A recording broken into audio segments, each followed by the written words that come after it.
guys, welcome to my channel. Before we get into the video, please don't forget to like, comment and subscribe. Like, you're already here, just like please just hit the button, please. Thank you. Okay, so like the title of the video says, we're going to be I'm going to be recommending 3 time related, time jump, time loop, time centered K-dramas. Just K-dramas that is going to keep your brain working. So yeah, let's get into it.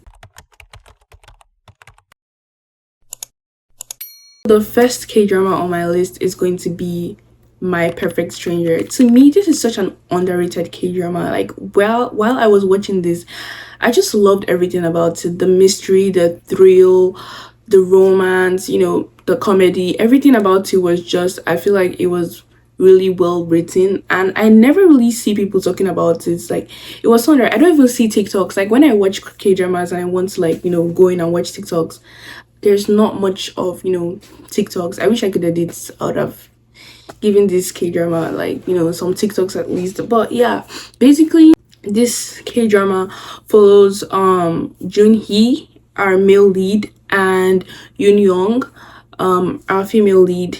Something happens and they unexpectedly go back in time from 2021 to 1984, I believe. And like the start of this drama, Yoon Young is having like a terrible day after she has like this argument with her mom. She doesn't really have a good relationship with her mom. Like, she loves her mom, but they're always arguing about things because her mom is literally almost miserable, if I would say. Like, she's just not content with herself, and that affects the way she behaves or she acts with her daughter Yoon Young. So she was just having this terrible day, and she just by chance meets this random guy, Junhee, who's like inspecting this car, and something happens and both of them unexpectedly go back to the year 1984. So Junhee has actually been, kind of knows about this car and knows that there's something, that this car might be some kind of time machine, and he has been inspecting it for a while.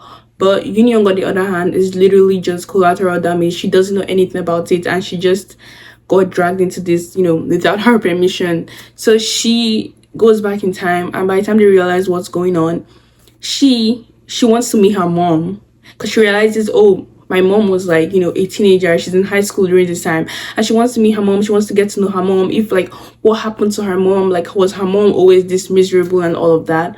But Junhee, on the other hand, he wants to stop a serial murder case like that happens in the past,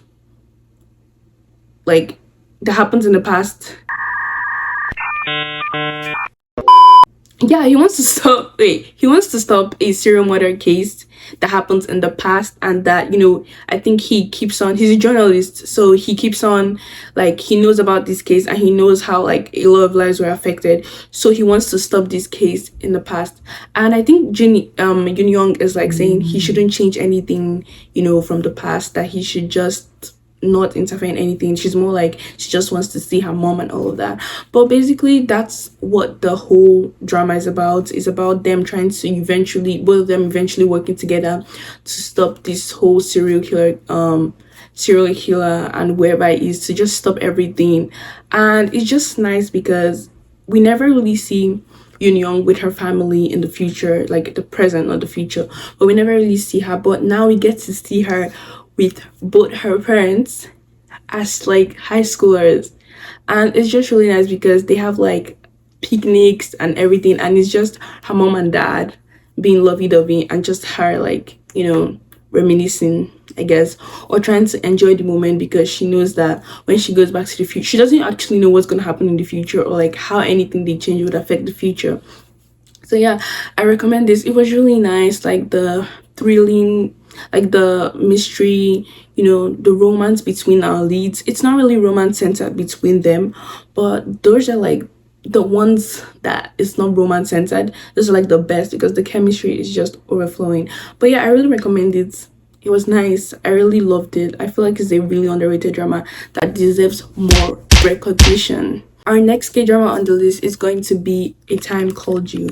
Now, this story follows our female lead, Jin Hee, who a year before this story starts, her boyfriend dies in a plane crash, and she's utterly devastated. Like, it's like she doesn't want to move on with life. She's been having a really bad time, and she happens to be listening to music on this old cassette tape.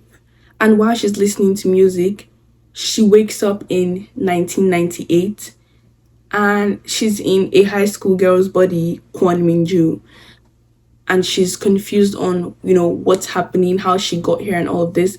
And in the midst of that, she sees another high school boy, Nam Shi-hoon, who looks exactly like her ex-boyfriend who died in a plane crash a year ago. So she's stunned and she's confused, and she's basically trying to figure out what exactly is going on.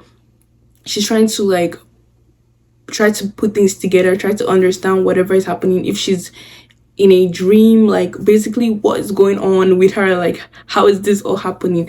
That's what the story is about. She's trying to figure out exactly what's going on. And everybody around her is like noticing that she's behaving differently from how she normally does. Kwon Minjo was originally like really timid. She was bullied a lot too, and she was really quiet and isolated.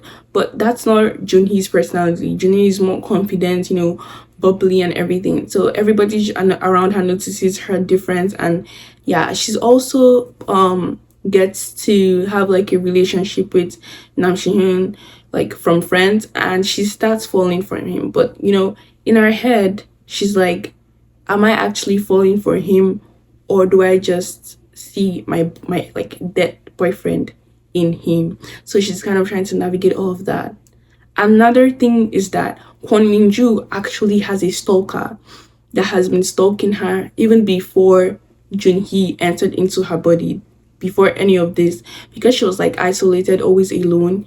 He has been stalking her, and he's still stalking her even when Junhee is in her body. So they're also trying to figure out how to stop this stalker from killing Junhee, or basically Kwon Minju. So the story is basically about trying to stop this stalker, also about the romance between Junhee and Nam Shi-hyun. It's really nice. A lot of people said this was boring. It wasn't boring to me. I just think you need to really, and they didn't understand the drama. I just think you need to really pay attention to most of any of these dramas that have time skips, time loops, time anything. You just have to really pay attention for it to get the plot. If not, you can get confused really quick, especially because the boyfriends look the same, they're played by the same person, all of that. But overall, it was like a really nice watch.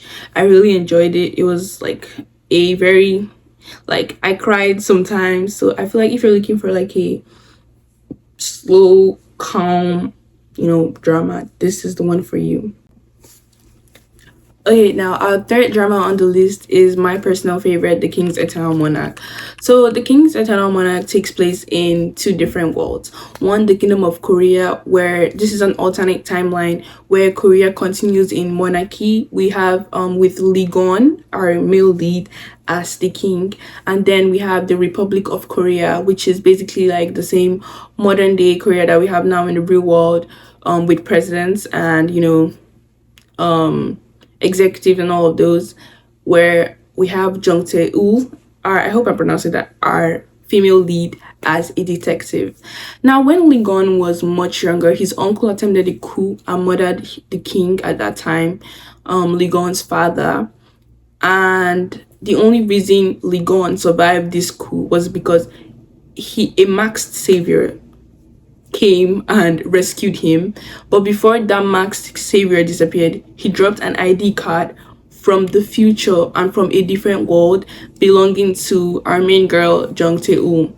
Now he grows up, Lee Gon grows up, and is obsessed with finding whoever saved him and who this ID card belonged to, and who even is the person in this ID card. He was obsessed with finding who that was. He had been checking for a while now, but hadn't had any leads.